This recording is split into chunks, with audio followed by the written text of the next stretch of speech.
Magandang araw. Ito po si Master Gabelino at ngayon araw na ito ipapakita ko sa inyo kung paano ang training para sa kumukuha ng waiver pagkapulis.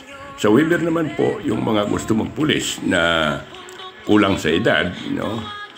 Height waiver ka nga at ng sobra naman sa edad, no? Overage.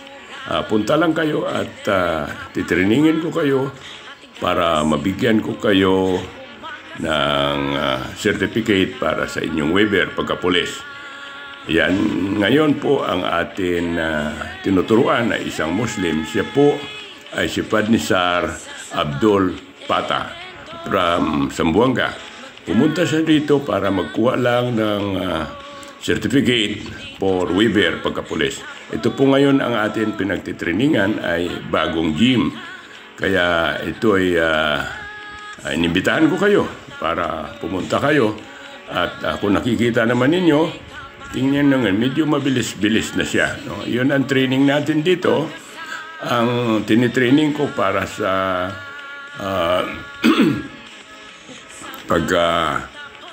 para sa certificate, para sa waiver ng police ay knife disarming, handcuffing, at saka arresting. Kasi yan pong kailangan ng pulis. No, yan ang tinuturo natin.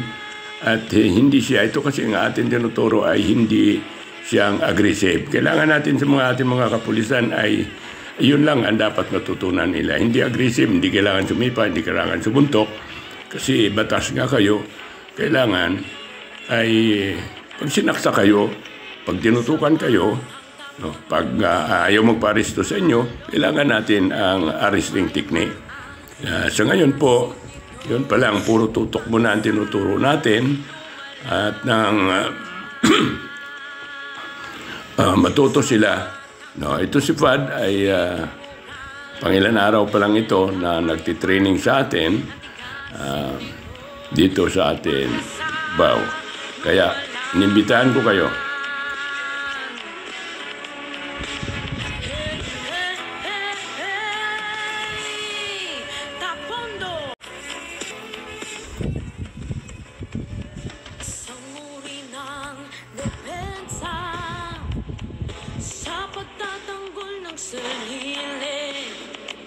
Master Gabelino nag-invento